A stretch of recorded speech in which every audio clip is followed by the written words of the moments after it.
Hey library friends, this is Miss Claudia, and today we're not having story time, we're having a cooking class, and we're going to do it for the next 4 weeks. And you can tell by my decorations that we're going to make something for Valentine's Day today. So today we're going to make Valentine breadsticks.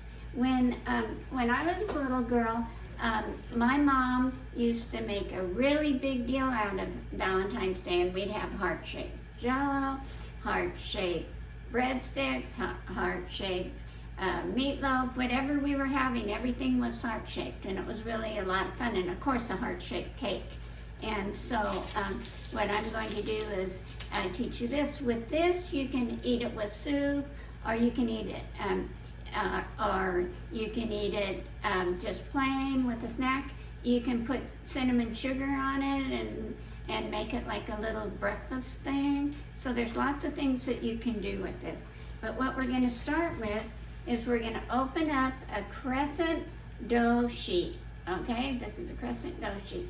And I'm going to open it up and I'm going to lay it down on a piece of paper, and I'm going to flatten it out, okay? And then once I have it nice and flat, then I can cut some strips.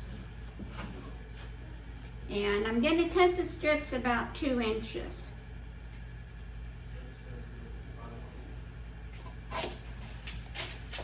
See, here it is.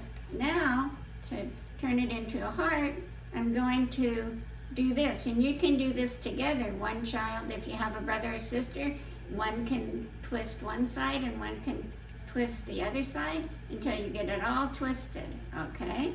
I think this looks pretty good.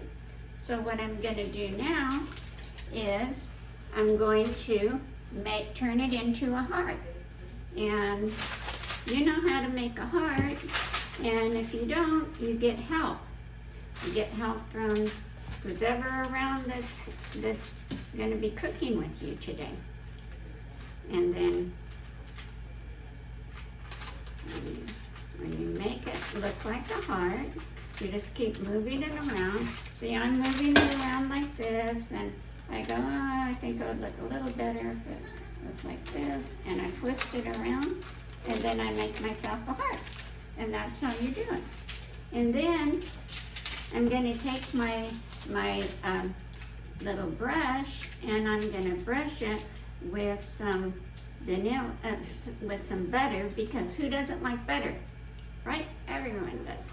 And then I'm going to put a little bit of Parmesan cheese on it. Now remember, I said there's other things you can put on it. Some people like to put garlic on it, but I don't like garlic, so I didn't want to. I don't like to make things I don't like, so I didn't. I'm not putting any on.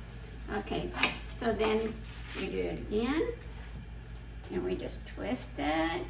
And remember, you can twist it by yourself, or you can twist it with a friend or a loved one. And then you just lay it on the cookie sheet, and you shape it until it looks like a good heart. And usually it doesn't take very long, because it's pretty easy with the twisty and everything to make it look like a heart. And then, like, if you don't like it, if something seems a little too big, I just cut it off. And then, see, there's the second one. You see how it goes? And that's how you make the hearts. And then, I'll do it again, put a little bit of butter on it, and put a little Parmesan cheese. And then, I'm going to put it in the oven. In the oven, my oven is already warm.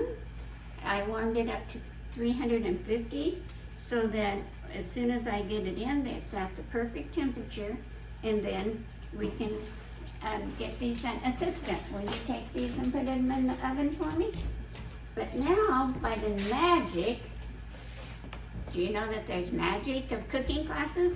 By the magic of cooking classes, you can see that I have a whole bunch of hearts, all kind of breadstick hearts.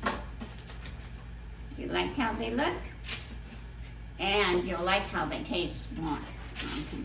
Especially if you taste them when they're warm, they really taste delicious.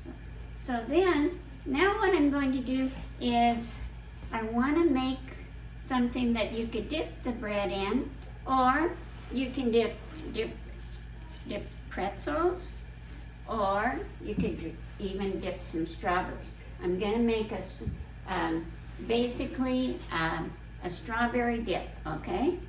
So I'm going to start out by putting 8 ounces of cream cheese, okay? So far so good. You like cream cheese? So I'm going to put that right in here, okay? And then I'm going to put 1 1/4 cup of plain Greek yogurt. They're very specific about plain Greek yogurt. Okay.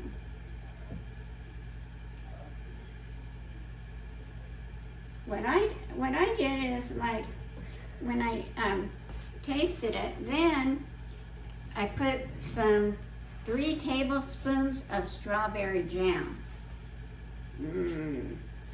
This is Knott's Berry Farm jam, because I like Knott's Berry Farm jam. So, and then I'm going to start mixing it up a little bit. And then I'm going to add a 1/4 cup of powdered sugar. That'll make it taste extra good.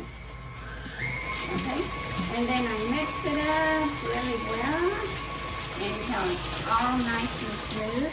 But the thing I want to tell you about the cream cheese, I left it out so it got perfectly soft before I started, and that's an important thing to do. Otherwise it gets a bunch of lumps in there. We don't want any lumps, right?